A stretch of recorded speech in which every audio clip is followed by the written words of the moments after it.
Hello दोस्तों, नमस्कार। SMKC channel में मैं आप सभी लोगों का दिल से बहुत बहुत स्वागत करता हूं। दोस्तों, इस वीडियो में हम लोग कवर करने वाले बहुत सारे ढेरे शेयर्स को, जिससे रिलेटेड बहुत सारे क्वेरीज आते रहते हैं। कुछ शेयर से रिलेटेड इंपॉर्टेंट न्यूज़ भी है, उसको भी हम लोग कवर करेंगे। तो ये मिक्स टाइप का वीडियो यहाँ पे होने वाला है। तो चलिए ज़्यादा टाइम वेस्ट नहीं करते, फटाफट इस वीडियो को स्टार्ट करते हैं। अगर कोई फर्स्ट टाइम इस वीडियो को देख रहा है तो सब्सक्राइब कर लेना इस चैनल को, बेल आइकन को हिट कर लेना। तो ऐसे वीडियोज़ आप लोगों को हर रोज़ देखने के लिए मिल जाएंगे।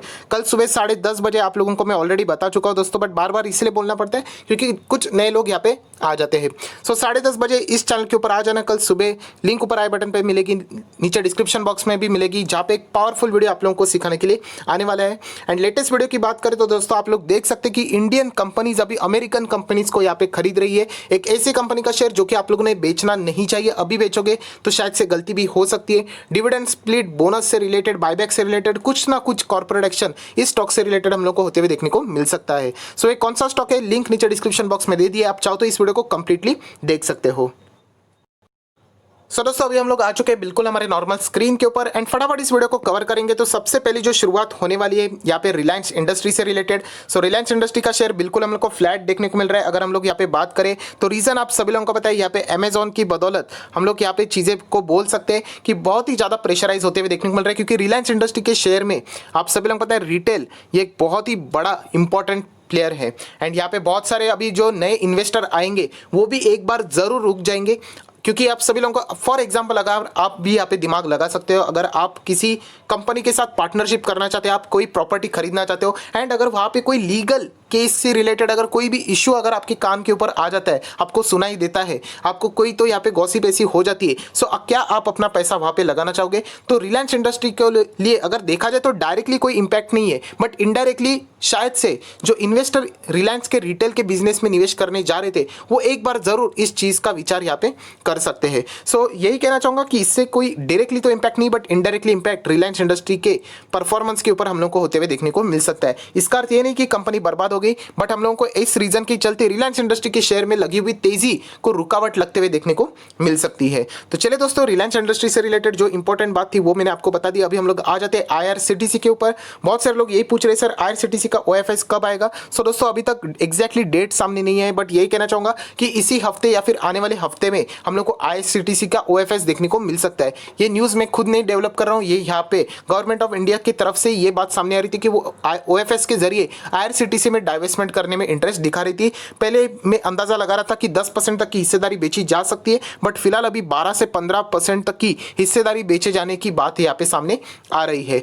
देखा जाए तो आप सभी लोग पता है OFS हमेशा डिस्काउंट के ऊपर लाया जाता है, इसलिए बहुत सारे लोग इंतजार कर रहे हैं। अगर OFS 1200 पे आता है, 1250 पे आता है, तो आप सभी लोग समझ सकते हैं कि ये स्टॉक उस लेवल तक नीचे लुढ़क सकता है। सो IRCTC से रिलेटेड इसीलिए बहुत सारे लोग फिलहाल तो इंतजार यहाँ पे कर रहे हैं। कंपनी देखा जाए तो आउटस्टैंडिंग कंपनी है, डेट फ्री कंपनी है, तो इससे रिलेटेड आप लोगों को कोई भी डाउट यहाँ पे फिलहाल होना नहीं चाहिए। तो चलिए दोस्तों, नेक्स्ट यहाँ पे हम लोग आ जाते हैं। बहुत सारे लोग जो पूछ रहे थे मुझे, उसका ही जवाब मैं यहाँ पे देना चाहूँगा।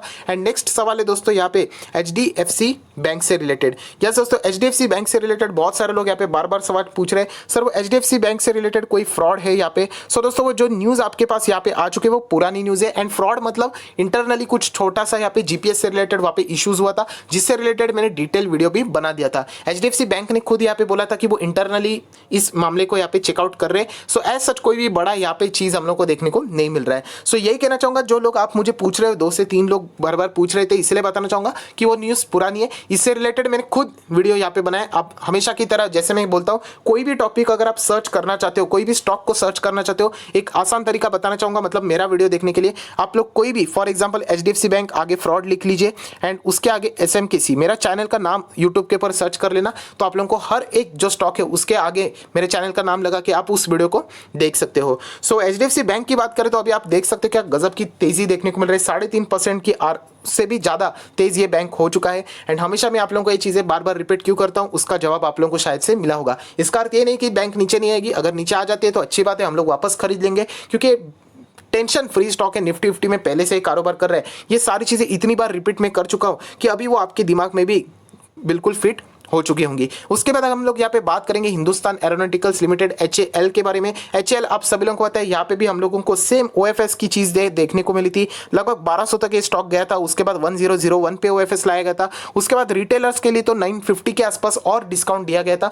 उसके चलते ये स्टॉक हम लोग को लगभग लुढ़कते हुए देखने को मिल रहा है। क्या कंपनी खराब है? कंपनी खराब नहीं, कंपनी बहुत ही जबरदस्त है, बट यहाँ पे प्राइस को इतना तेज किया गया था, उसके कारण हम लोग को यहाँ पे गिरावट देखने को मिल रही है। सो मुझे ऐसा लगता है पर्सनली, अगर आप लोग यहाँ पे टाइम दे सको, जैसे मैं हमेशा बोलता हूँ कि लॉस में मत निकाल लेना, इतना मुझे पर्सनली यहाँ पे लगता है। बाकी आपकी मर्जी। कंपनी खराब नहीं है, बट बीच में हम लोग को तेजी के कारण, OFS के कारण यहाँ पे लॉस देखने को आप लोगों को मिल रहा है। उसके बाद हम लोग बात करेंगे येस बैंक से रिलेटेड। हमेशा मुझे येस बैंक को कवर कर इसलिए करना पड़ रहा है, सर क्या हम लोग इसमें बड़ी पूंजी लगा दे? वापस कहना चाहता हूं, आप लोग यहाँ पे फंस सकते हो। एक बात जरूर है कि आपका पैसा यहाँ पे कंपैरेटिवली सुरक्षित रहेगा। सुरक्षित मतलब अगर आप किसी पेनी स्टॉक में जाते हो, फॉर एग्जांपल जो 10-12 रुपए पे चल रहा है, उसकी कोई गारंटी नहीं है, बट येस बैंक बचेगा, ये सभी लोगों को पता है, क्योंकि ऑलरेडी 5 रुपए पे जाके आया था, तब RBI ने इनिशिएटिव लेके बाकी बैंक्स की मदद से इस बैंक को बचाया था। सो इससे एक बात तो प्रूव होती है कि येस बैंक डूबेगा तो नहीं, 110% चलेगा, बट स्टॉक मार्केट में क्या ये आपको उस टाइप का रिटर्न दे पाएगा या नहीं, इसके ऊपर बहुत बड़ा क्वेश्चन मार्क है। सो इसलिए कहना चाहूंगा कि एक सेफ पेनी स्टॉक तो जरूर प्ले कर सकता है रोल,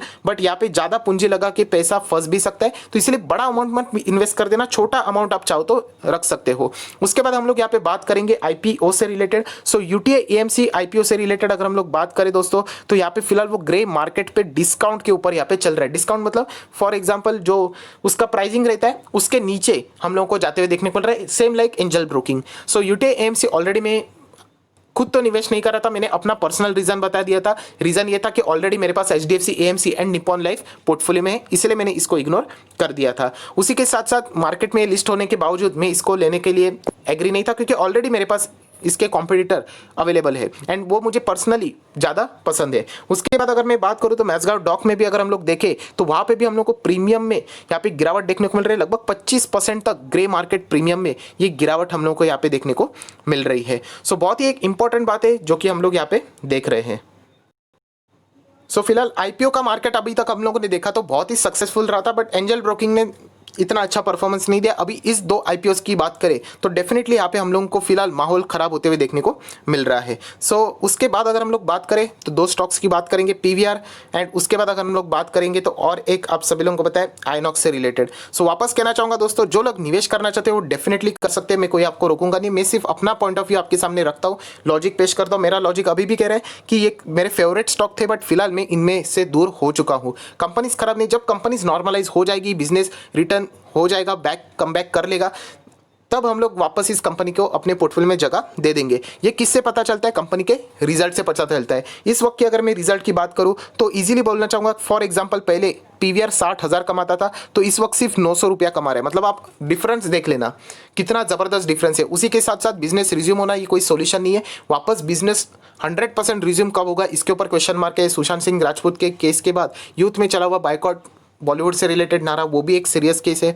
उसी के साथ साथ आप सभी लोगों को ये भी पता है कि खाने पीने की चीज़ें कोरोना की वजह से क्या अंदर अलाउड होगी, कौन कितना स्पेंड करेगा, बहुत बड़े बड़े क्वेश्चन मार्क हम लोग को देखने को मिला है। और एक ज़बरदस्त इनके कॉम्पिटिटर्स आप सभी लोगों को पता है, अमेजॉन प्राइम, नेटफ्लिक्स जैसे जो प्लेटफॉर्म्स है अच्छे कंटेंट देते हैं, वो भी आप लोगों को पता है। तो इसीलिए यहाँ पे हम लोग कह सकते हैं इनका कमबैक होना के लिए बहुत ही ज़्यादा समय लग सकता है। एंड मैं आपको बताना चाहूँगा कि बड़े बड़े सिटीज़ में हम लोगों को अभी भी ये थिएटर्स ओपन होते हुए देखने को नहीं मिले। वेस्ट बंगाल ने जरूर ये इनिशिएटिव लिया है।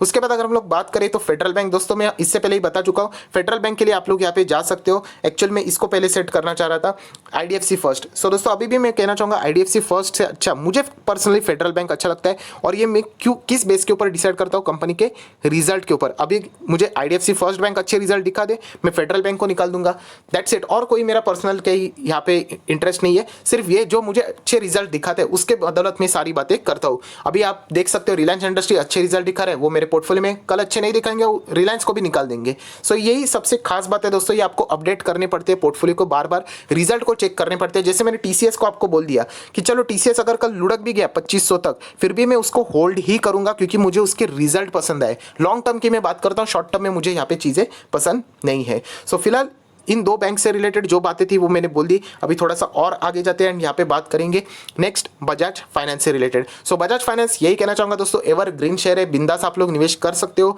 लॉन्ग टर्म का नजरिया दोस्तों होना चाहिए। देखिए अप डाउन ये चलते रहते हैं, हमेशा होते ही रहेगा, फाइनेंस में प्रॉब्लम होती रहेगी, बट 1.5 लाख करोड़ की ये कंपनी मार्केट कैपिटलाइजेशन की मैं बात कर रहा हूँ, तो इस कंपनी से रिलेटेड आपको कोई भी टेंशन लेने की जरूरत नहीं है। जिन लोगों ने 4,000 के ऊपर खरीदे उनको भी यही कहूंगा, प्लीज होल्ड कीजिए, लॉस में मत निकाल लीजिए। सो दोस्तों उसके बाद अभी हम लोग बात करने वाले हैं आलोक इंडस्ट्री के बारे में। आपकी स्क्रीन के ऊपर अभी आलोक इंडस्ट्री आ चुका है वापस। मैं ऑलरेडी आप लोगों को ये बता चुका हूँ, यहाँ पे जो खेल है वो ऑपरेटर्स का ज्यादा हो चुका है, अपर लोअर सर्किट क्लियर हम लोगों को देखने को मिल रहा है। सो जितना प्रॉफिट मिलता है आप लोग यहाँ पे ले सकते हो। 4 रुपए के आसपास, 1 रुपए के आसपास हम लोगों ने इस स्टॉक में अच्छा खासा इन्वेस्टमेंट किया था, मतलब 1-2 हज़ार कर दिया था, डूब गया तो डूब गया, तो अच्छा खासा रिटर्न हम लोगों को यहाँ पे मिल चुका है। सो इससे ज़्यादा लॉन्ग टर्म की अपेक्षा करना एक रिस्की बेट साबित हो सकता है। एंड मैंने ऑलरेडी आप लोगों को एक चीज़ बता दी है, आज भी आलोक इंडस्ट्री मेरे पोर्टफोलियो में, बट मैंने कैसे किया, 100 फॉर एग्जाम्पल मैंने लगाए थे, आज मेरे 100 अगर 400 हो चुके हैं, सो मैंने सबसे पहले यहाँ पे क्या कर लिया, 300 रुपया निकाल लिए हैं, मतलब 100 मेरा जो मेन प्रिंसिपल अमाउंट था वो भी निकाल लिया, 200 उसके ऊपर का प्रॉफिट वो भी निकाल लिया, और बचा हुआ 100 मेरे आलोक इंडस्ट्री में छोड़ दिया है। सो कल वो अगर 2000 भी हो गया तो भी अच्छी बात है, कल अगर ये 0 भी हो जाता है तो भी अच्छी बात है। मेरा एटलीस्ट मैंने पैसा रिकवर कर लिया और अच्छा खासा तगड़ा मुनाफा यहाँ पे कमा लिया है। सो इस तरीके से काम यहाँ पे आप लोग कर सकते हो। 100% परफेक्शन मत पकड़ लेना कि मुझे चाहिए तो पूरा का पूरा चाहिए, इससे आप लोग यहाँ पे फंस सकते हो। एंड बहुत सारे लोगों ने इसी के चक्कर में अच्छा खासा ये स्टॉक 40-50 रुपए तक गया था, वहां पे उन्होंने उसको बेचा ही नहीं। उसके बाद अगर हम लोग बात करें आईटीसी की, सो दोस्तों अभी भी कहना चाहूंगा आईटीसी एक बहुत ही स्ट्रगलिंग कंपनी है, बहुत सारी चीजें इसमें हम लोग को देखने को मिलती है। अगर देखा जाए तो आईटीसी में सिगारेट से लेके एफएमसीजी इसमें हमेशा अनबन यहाँ पे चलती रहती है, एंड इसी के चलते यहाँ पे हम लोग को ये प्रेशर देखने को मिलता है। वैल्यूएशन के हिसाब से किताब में जो सारी चीजें सिखाई जाती है उसके लिए आईटीसी एकदम परफेक्ट स्टॉक है, बट अगर हम लोग बाकी चीजों को भी देखें सो यहाँ पे फिलहाल हम लोग को प्रेशर देखने को मिल रहा है। सो जो लोग यहाँ पे लंबी पारी खेलना पसंद करते हैं एंड रिस्क लेना चाहते हैं वो आईटीसी के लिए सोच सकते हैं। आईटीसी कोई कुछ दिनों में फास्ट होने वाला स्टॉक नहीं, इसके लिए बहुत ज़्यादा समय भी लग सकता है, शायद से 5 साल भी लग सकता है, बट उसके बाद एक ज़बरदस्त तेजी भी आ सकती है। तो यही चीज़ मैं आप लोगों को यहाँ पे बोल सकता हूँ, अगर आप में पेशेंस नहीं है तो आईटीसी से दूर रहना, वरना आप लोग बुरी तरीके से वहाँ पे फंस सकते हो। आरकॉम नेक्स्ट आप देख सकते हैं, रिलायंस कम्युनिकेशन दोस्तों वापस कहना चाहूँगा, ये मुझे इसलिए कवर करने पड़ते हैं क्योंकि नए लोग आते रहते हैं।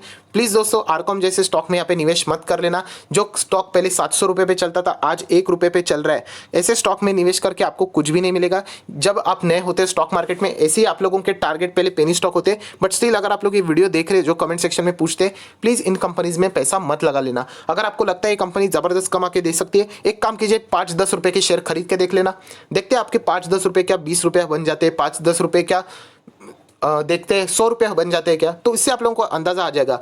विदाउट नॉलेज अगर आप लोग 10-20 हज़ार लगा दोगे ऐसे स्टॉक में कि मुझे क्वांटिटी भर भर के मिलेगी, सो दोस्तों क्वांटिटी के ऊपर नहीं क्वालिटी के ऊपर यहाँ पे जाना चाहिए, वरना यहाँ पे बहुत सारे लोगों का शिकार स्टॉक मार्केट में होता रहता है। सो दोस्तों आरकॉम के बाद अभी हम लोग यहाँ पे आ जाएंगे दूसरे स्टॉक के ऊपर, तो मैं यहाँ पे नीचे स्क्रॉल डाउन कर लेता हूँ, एंड वो है दोस्तों फ्यूचर रिटेल से रिलेटेड। इससे पहले भी मैं बहुत बार आप लोगों को बता चुका हूँ, जो रिटेल इन्वेस्टर होता है वो सबसे ज़्यादा ग्रेडी होता है। फ्यूचर रिटेल में पहले भी बोल चुका हूँ, जिस फ्यूचर का मतलब कंपनी का कोई खुद का ही फ्यूचर नहीं, ऐसे फ्यूचर रिटेल में रिटेलर्स ही अटकेंगे। ये डायलॉग बहुत सारे लोगों को पसंद भी आता है, एंड आप देख सकते हो क्यों वो इंटर कर लेते, बस मुझे चंद इसमें पैसा मिलेगा, फास्ट पैसा। दोस्तों मैं इससे पहले भी बोल चुका आप लोगों को, इवन तो आप ऐसा फास्ट पैसा कमाओगे, आगे फ्यूचर में आप लोग अटक जाओगे, क्योंकि आपका वो मिथ बैठ जाएगा, गलत कॉन्सेप्ट बैठ जाएगा कि मैंने क्या गजब का पैसा कमाया था। दोस्तों इसी के चक्कर में बहुत सारे लोग DHFL में भी डूबे थे, येस बैंक में भी डूबे थे, एंड अभी ये फ्यूचर ग्रुप में भी डूब चुके हैं। सो यही कहना चाहूँगा, प्लीज़ फास्ट पैसे कमाने के चक्कर में मत पड़ना। जैसे मैं बोलता हूँ बहुत सारे लोगों को रिलायंस इंडस्ट्री में निवेश कर लेना, बहुत सारे लोग पूछते सर रिलायंस PP में जाए क्या नहीं जाए। सो यही कहना चाहता हूँ, जो चीज़ आपको समझ में नहीं आती है उस चीज़ में इंटर मत कर लेना, वरना आप लोग बुरी तरीके से फंसोगे। सो यही कहना चाहूँगा कि अच्छे स्टॉक में रह लेना। फ्यूचर रिटेल में ऑलरेडी आप लोगों को बता चुका हूँ कि जो डूबता हुआ जहाज है वहाँ पे पैसे लगाओगे तो अटक सकते हो। दोस्तों उसके बाद बात करेंगे आरती ड्रग्स की। सो बहुत सारे लोग बोल रहे हैं सर हमारे पोर्टफोलियो में अभी तक बोनस नहीं आया। मैं सिर्फ आप लोगों को कंफर्मेशन के लिए पूछ रहा था, कुछ लोग बता रहे थे कि उनके पास आ चुका है, बट यही कहना चाहूँगा दोस्तों 110% बोनस आप लोगों को मिलेगा। अननेसेसरी पैनिक करने की जरूरत नहीं है। कंपनी को 30 डेज का टाइम रहता है, 15 डेज तक वो कंपनी आपके अकाउंट में बोनस शेयर दे देती है। सो कोई भी टेंशन की बात नहीं है दोस्तों, बोनस शेयर मिल जाएगा। नेक्स्ट सवाल आता है सर क्या हम लोग होल्ड करें या फिर बेच के चले जाए, या आपके ऊपर है दोस्तों। आपको लगता है कि ये कंपनी यहाँ पे मतलब मुझे ये कंपनी में जितना प्रॉफिट मिला है मैं लेना चाहता हूँ, तो ऑब्वियसली ले सकते हो। देखिए प्रॉफिट बुक करना है कोई बुरी बात नहीं है, बट किसी को पूछ के मत कर लेना। मैं बोल दूंगा मत करो, कल ये नीचे आएगा आप बोलोगे सर आपने तो बैंड बजवा दी, मैं बोलूँगा मतलब कर लो एंड बाद में ये ऊपर चला गया तो बोलोगे सर हमारा नुकसान हो। वापस कहना चाहूँगा ये आपके ऊपर डिपेंड करता है कि आपको ये कंपनी कैसी लगती है। अगर आपका ये तुक्का लग चुका है सो आप चाहो तो प्रॉफिट बुक कर सकते हो। अगर अपनी कंपनी को देख के ये डिसीजन लिया है तो डेफिनेटली आप लोग चाहो तो कंटिन्यू कर सकते हो, ये आपके ऊपर है। जब तक आप लोग ये डिसीजन नहीं ले पाओगे कि मुझे खुद से क्या करना है, कोई फर्क नहीं पड़ता आप स्टॉक मार्केट में कितना भी पैसा कमाओ, आगे आप लोग जरूर गवा दोगे। सो खुद इंडिपेंडेंट बनना है दोस्तों, चाहे प्रॉफिट डूब भी गए तो भी चलेगा। बार बार प्रैक्टिस करने से आप लोग डेफिनेटली आगे सक्षम बन पाओगे। सो आई आशा करता हूं दोस्तों जितने भी इंपॉर्टेंट इन्फॉर्मेशन थे उसको मैंने कवर कर लिया। तो जरूर वीडियो को लाइक कर देना, बहुत सारे लोग लाइक नहीं करते, लाइक करने से मोटिवेशन मिलता है और कुछ भी नहीं। एंड दोस्तों के साथ भी शेयर कर देना तो उनको भी ये सारी चीजें पता चल जाएगी। So that's it, thank you very much दोस्तों, we will be meeting next video, तब तक के लिए बाय बाय।